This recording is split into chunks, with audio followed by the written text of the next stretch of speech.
93. 보혜사 성령. 요한복음 16장 8절에서 11절.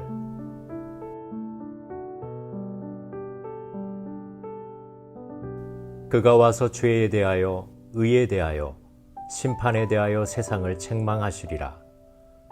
죄에 대하여라 함은 그들이 나를 믿지 아니하며, 의에 대하여라 함은 내가 아버지께로 가니 너희가 다시 나를 보지 못하며, 심판에 대하여라 함은 이 세상 임금이 심판을 받았음이라. 보혜사가 오시면 무엇을 하십니까? 보혜사 성령은 죄에 대하여, 의에 대하여, 심판에 대하여 세상을 책망하시리라고 합니다. 여기서 책망한다는 것은 엘렌코라는 말인데 폭로한다, 검사한다는 뜻이 있습니다. 본래 보혜사는 우리를 변호해 주시는 분이지만 본문에서 성령의 역할은 변호사 역할보다는 검사 역할입니다. 법정에 섰을 때 법정에는 판사도 있고 변호사도 있고 검사도 있습니다. 변호사 역할의 보혜사는 위로하고 위하여 말씀해 주는 것인데 여기서는 책망하는 것으로 나옵니다. 그러면 같은 성령이라도 누구에게는 변호사 역할을 하고 누구에게는 검사 역할을 합니까? 성령이 검사 역할을 하는 것은 세상에 대하여입니다. 세상에 대한 성령의 역할이 검사 역할이고 제자들에 대한 성령의 역할은 변호사 역할입니다. 12절부터 나오는 성령의 역할은 신자들을 위한 변호사 역할입니다. 세 가지 역할을 다시 설명합니다. 죄에 대하여 책망하는데 세상에서도 죄를 판단하고 죄인이라고 합니다. 세상에서 말하는 죄는 세상법이 기준이 됩니다.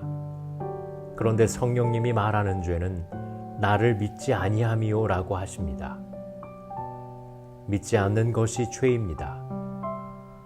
세상 사람들은 죄라고 하면 보통 세상에서 이해하는 죄에 대한 생각을 가지고 거짓말, 도적질, 간음 등을 죄라고 합니다.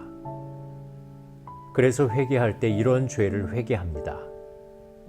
그러나 성령님이 일깨워주는 근본적인 죄는 불신앙, 즉 예수님을 믿지 않는 것입니다.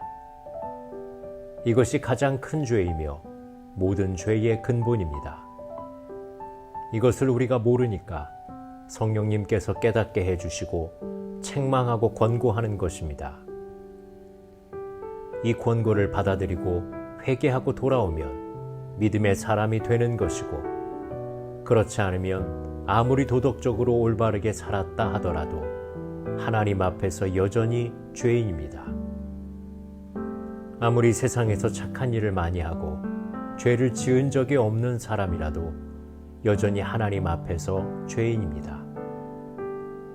성령님을 통해서 우리가 진실하게 회개해야 하는 것은 잘못된 하나님과의 관계입니다. 하나님을 믿지 않는 것, 믿음으로 살지 않은 것을 회개해야 합니다. 그것 때문에 세상의 모든 죄가 파생된다는 것을 알아야 합니다. 세상적인 죄도 고쳐야 하지만 하나님과의 관계를 회복해야만 이 모든 것을 고칠 수 있다는 것을 성령님께서 알게 해주십니다. 또 의에 대하여 말씀하시는데 세상에서는 착한 일을 많이 하는 것, 어려운 사람 도와주는 것을 의롭다고 합니다. 그런데 성령님이 말하는 의에 대한 기준과 본질은 예수님입니다. 우리가 의로워지는 길은 예수님을 모시는 길밖에 없습니다. 우리에게는 의가 없고 예수님에게만 있습니다. 그래서 내가 의로워지는 길은 세상의 기준처럼 착한 일을 많이 해서 되는 것이 아니라 예수님의 의를 빌릴 때 의로워집니다. 이것을 칭이라고 하는데 우리가 의로운 것은 아니지만 예수님을 모실 때 의롭다고 칭해 준다는 것입니다. 예수님의 의가 우리에게 전가될 때만 우리가 의로워집니다. 예수님의 의는 십자가에서 나타난 것인데 예수님을 믿을 때 예수님의 의의가 우리에게 전가되는 것입니다. 하나님께서 우리를 의롭다 하시는 것입니다.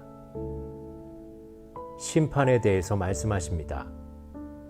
세상 사람들도 법정에 가서 판결을 받는데 임금은 남을 심판하지만 자신은 심판받지 않습니다.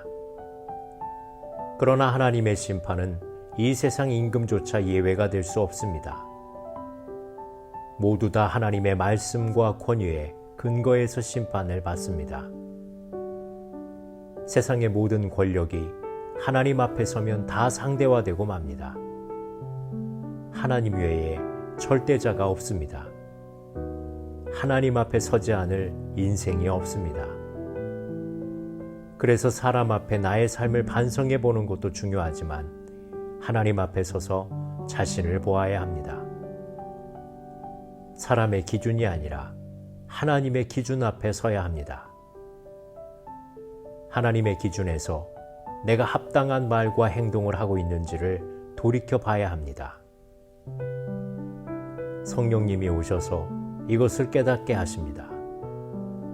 성령의 역할은 책망하는 것이지만 이를 통해서도 은혜를 받을 수 있고 하나님께 더 가까이 나아갈 수 있습니다. 기도하시겠습니다. 성령님이 우리 안에 죄를 지적하시고 의로운 일을 가르치시고 심판에 대하여 경고하실 때 즉각 회개하고 성령님의 인도하심을 받을 수 있도록 도와주시옵소서. 예수님의 이름으로 기도드립니다. 아멘.